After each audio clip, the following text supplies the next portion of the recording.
تو یہ آپ علیہ الصلاۃ والسلام کی ولادت اسی مہینے میں ہوئی ہے، 12 ربیع الاول، دوسرے قول کے مطابق 9 ربیع الاول، تیسرے قول کے مطابق 8 ربیع الاول۔ تو آپ علیہ الصلاۃ والسلام کی یہ جو ولادت ہوئی ہے یہ ربیع الاول کے مہینے میں ہوئی ہے، پیر کے دن ہوئی ہے، اور بالکل صبح صادق کا وقت اللہ تبارک و تعالیٰ نے منتخب فرمایا، جس وقت اندھیرا ختم ہوتا ہے اور روشنی شروع ہوتی ہے۔ اس وقت کو اللہ تبارک و تعالیٰ نے منتخب فرمایا اس دنیا کو پیغام دینے کے لیے کہ 600 سال سے جو دنیا میں کفر و ضلالت کی تاریکیاں پھیلی ہوئی ہیں، اب ان اندھیریوں کو اور تاریکیوں کو ختم کرنے والا میرا بندہ اور میرا نبی اب دنیا میں آنے والا ہے۔ یہ دنیا کے لیے ایک پیغام تھا۔ تو آپ علیہ الصلاۃ والسلام کی یہ حقیقی ولادت ہے، جسمانی ولادت ہے، جو 12 ربیع الاول کو ہوئی ہے۔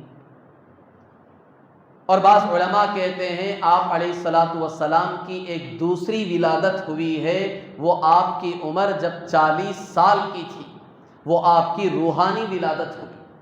تو آپ علیہ الصلاۃ والسلام کی 2 ولادتیں ہیں، ایک جسمانی اعتبار سے، ایک روحانی اعتبار سے۔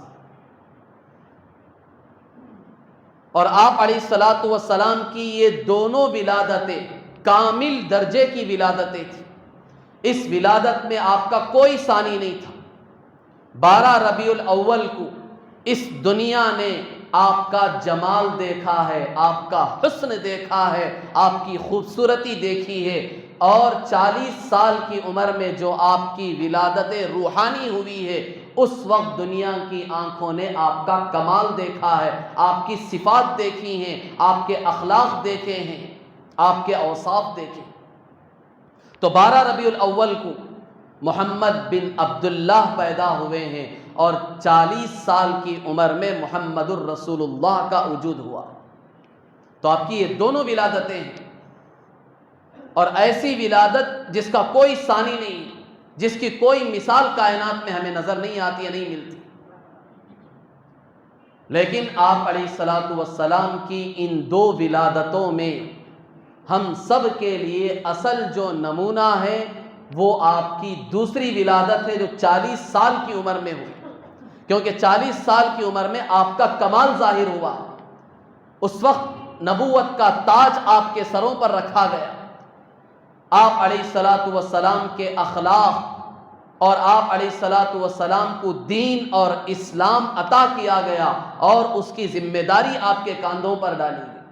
تو یہ 40 سال کے بعد کی جو آپ کی 23 سالہ زندگی ہے، یہ پوری انسانیت کے لیے نمونہ ہے، اور ہمیں حکم دیا گیا کہ اس زندگی کو خاص طور پر پڑھو، سمجھو، اور اس کے مطابق اپنی زندگی گزارنے کی کوشش کرو۔ اس زندگی میں تمہارے لیے نمونہ ہے۔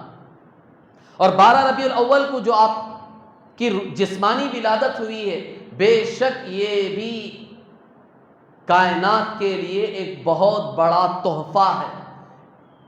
وہ مبارک دن تھا پوری انسانیت کے لیے، پورے روئے زمین آسمان کے لیے، سارے فرشتوں کے لیے، کیونکہ اللہ کے رسول صلی اللہ علیہ وسلم کا جمال اس وقت ظاہر ہوا تھا پوری کائنات کے سامنے۔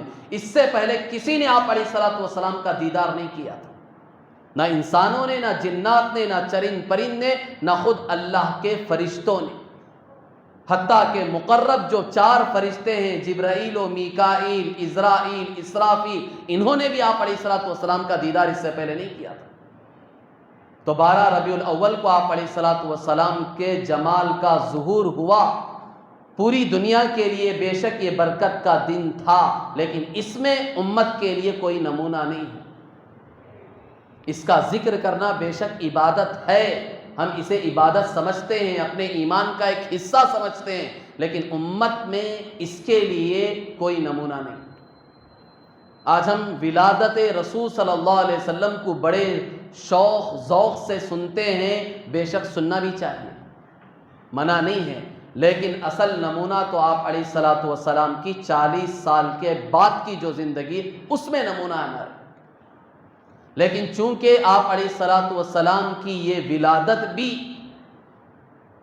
عبادت کے قبیل سے ہے، اس کا بیان کرنا بھی ایک عبادت ہے، اور امت میں جو مسلمان ہیں وہ آپ علیہ الصلوۃ والسلام کی ولادت باسعادت کو سن کر خوشی محسوس کرتے ہیں، ان کے ایمان میں ایک طرح سے جلا پیدا ہوتا ہے، ایک روشنی دل میں پیدا ہوتی ہے، تو اسے بیان بھی کرنا چاہیے، سننا بھی چاہیے۔